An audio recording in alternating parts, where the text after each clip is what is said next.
gonna use my band. I'm gonna put it underneath both of my feet, right underneath the arches. Make sure that it's underneath the arches of both of my feet. And I wanna have my heels, this is a slope downward. I want my heels lower than my toes. And I tend to wear shoes that have a heel on them. So I'm gonna slope down. Right under my arches, my toes are up on the elevated piece. I'm gonna gather a whole bunch of this stuff. Whew. I don't want it to wobble, so I'm gonna just put it all in my hands. Feet about hip width distance apart or closer, a little bit closer. And then I slightly bend the knees and straighten. Slightly bend the knees, unless you're very flexible in your hamstrings. I'm gonna go faster. I'm squeezing the butt on the top every time. And you see that it breaks right at my arm anyway.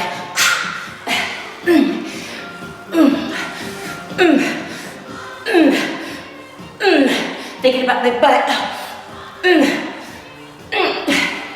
Let me do 5 more.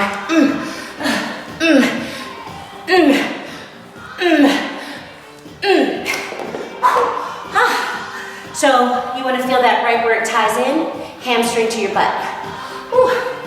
All right, I'm going to keep my arm elevated for my plies. If I take a squat with my arm elevated, I have a shoulder injury and the body doesn't support me in a squat with this arm elevated. So, and also if I utilize too many muscles in my forearm, this side of my body won't support me. So I'm going to counterbalance, take it easy on the first one because this arm is not so supportive. It's rehabbing. You want to keep that arm right in line with the chain of your body, not out to the side in a V. Straight up. Put the book on the head. 5 more. 5. And I take it easy going down because that's when I can lose a little support. This other arm is easy.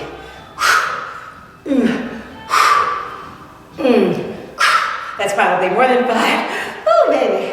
All right. This arm is a piece of cake, but I'm not going to go up in weight because I'm really going to just rehab the shoulder. There's a lot of things I can still do with the shoulder, so I'm not going to throw it out. We're just going to rehab it. This one, I don't even feel this. But I don't want to imbalance my body any more than it already is. Push in through the heels. I'm still getting my work through my glutes. It still counts. 5 more. 5. Ooh, anybody who ever trains with me, I never count. I mean, I generally count. But you probably do 2 to 4 extra reps with me. So if I say 10, you can count on 12 to 14. 1 more. Woo. Bring it down slow. There we go. Nice, good warm up to get that glute and the hamstrings ready for my curls. So I'm setting up for the next series, which is going to be my leg curl, hamstring curl, and the deadlifts. So I'm getting the weights. I'm going to carry them over to 235s.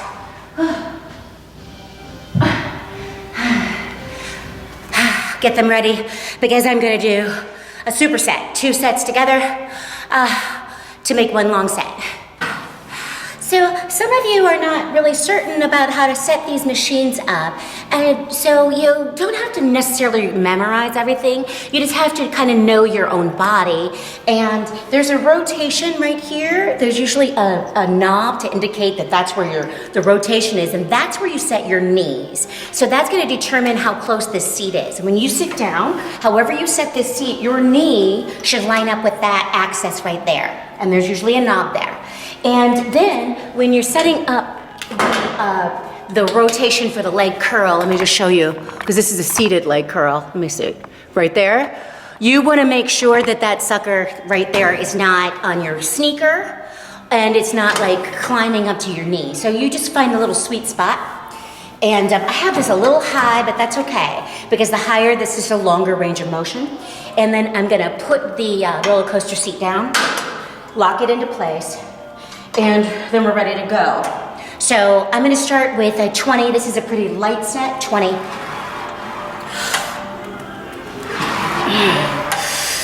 And I can go ahead and just like let this thing go flying down and then control it on the way up.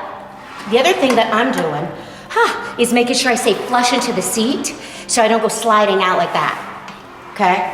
You wanna stay right into the seat. You can push forward, or you can leverage down.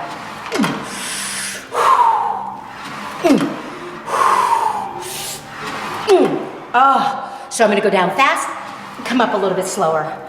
Really resist the coming up because it wants to pop me. It wants me to go flying up, and I wanna control that. I'm gonna give myself a little more left leg on this.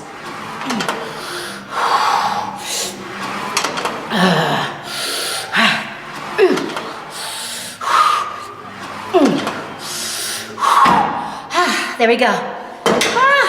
Yes. And then just so I get some circulation, I'm gonna get up and get ready for my superset, which is going to be, we're ready to go with those 35s, and we're gonna do some deadlifts. With a straight leg. I'm gonna go sideways so you can see me. Slightly bent knee. Squeeze the butt. Squeeze the butt. Squeeze the butt. Squeeze. Squeeze.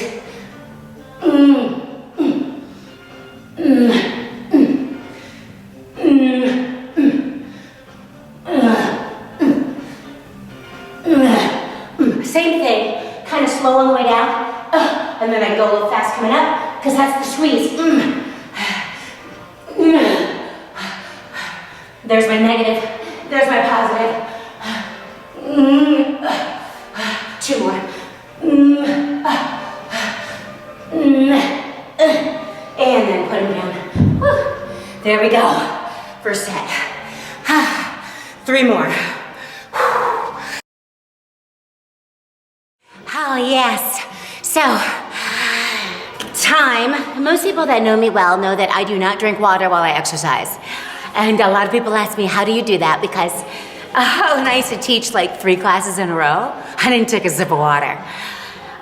You know, I guzzle lots and lots of water throughout the day and at night, which is really unfortunate because it makes for some strange sleeping. I mean, I can go to the bathroom in the middle of the night, get back in the bed and go to sleep literally in like 10 seconds. Because I do it all the time. Because I drink so much water in the evening.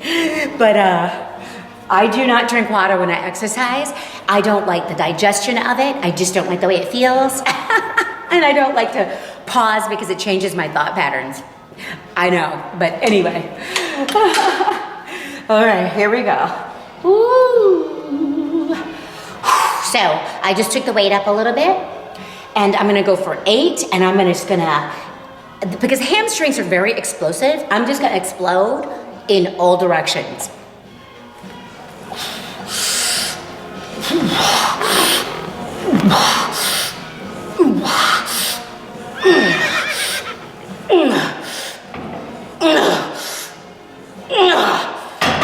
Yes.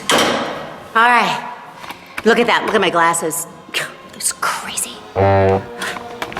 Same thing. I'm gonna explode. Ooh, you can barely see me.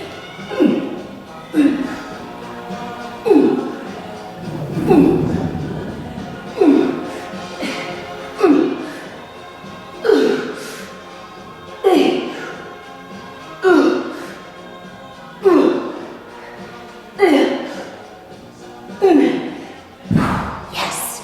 Boy, I gotta tell you, that feels so good. My body responds so well to 2 kinds of training. Really slow and really fast. Wow. You hear me say that my body responds very well to slow. Ooh, to Beyonce, that's loud, girl. Hang on. That my body responds well to fast training, really fast and really slow. Now, really when I talk about my body, I'm talking about my mind, because our bodies are our minds. And so you think about when you're exercising, are you coming alive? That coming alive sensation happens in your mind. It means that you start to see yourself evolving past your limitations. When you start to see that or feel that, depends on what sense is stronger in you. Some people, it's their hearing, some is their sight, some is their feeling, mine's my feeling and seeing.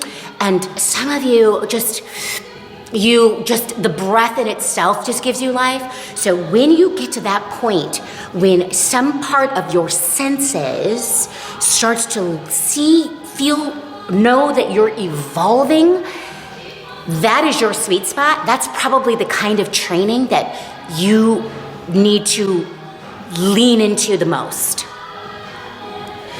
All right, this is the next one, the last one. And like I said on the one before, we're just gonna fly. Here we go for 8.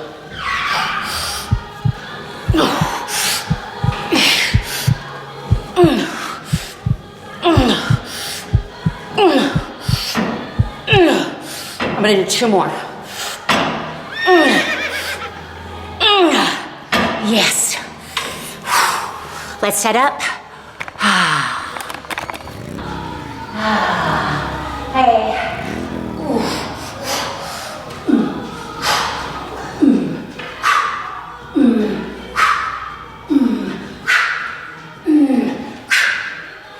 Squeeze the butt, squeeze the butt.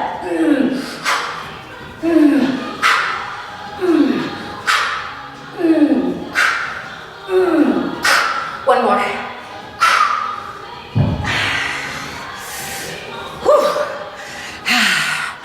Right on, mama. So the last place I'm gonna hit is an elevated lunge with my leg elevated, and it's a blind spot. I cannot see. I can see in the mirror ahead of me, but I have to rely on my shoulders to keep my body balanced. So you'll see that I'm not gonna look at you. Let's do 10. So I anchor my foot back there. Make sure that I'm steady at the bottom. Foot. Do not go down unless your foot is on there.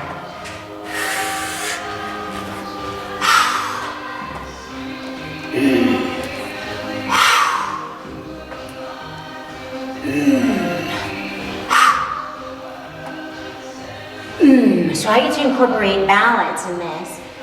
Remember, your shoulders are going to help you do that.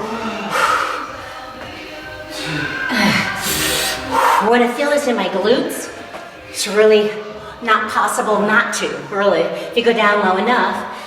I'm gonna give you one more.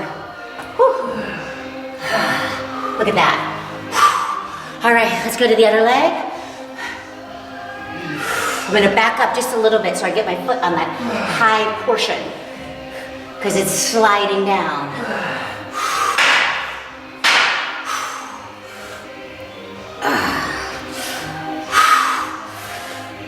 Do not go down unless your foot is anchored.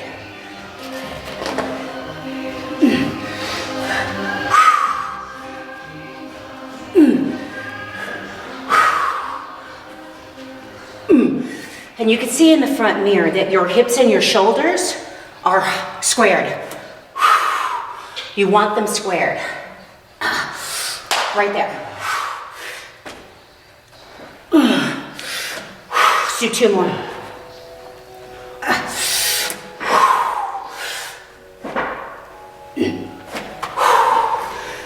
Repeat that one. So I felt my foot slide.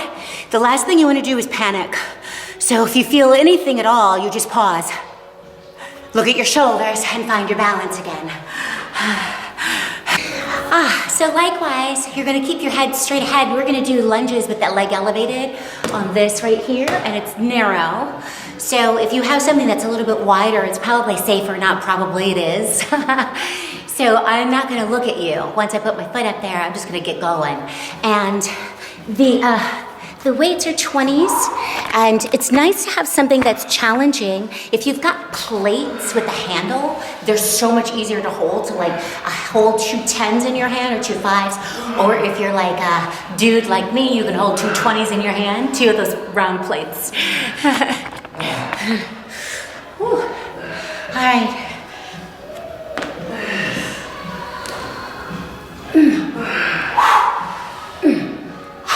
I got 10.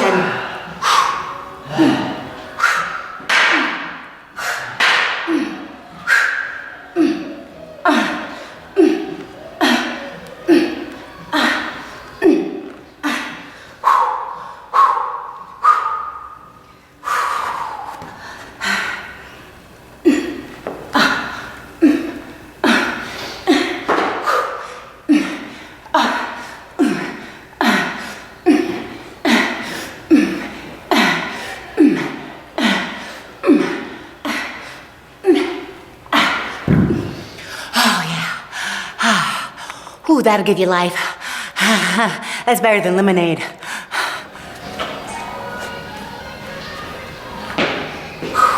One of the things you'll notice is that I don't come all the way up. I don't go too slow either. I'm just like pumping it in so that I can feel the weight in the heel and through the glute. Just pumping it through the heel, up through the glute.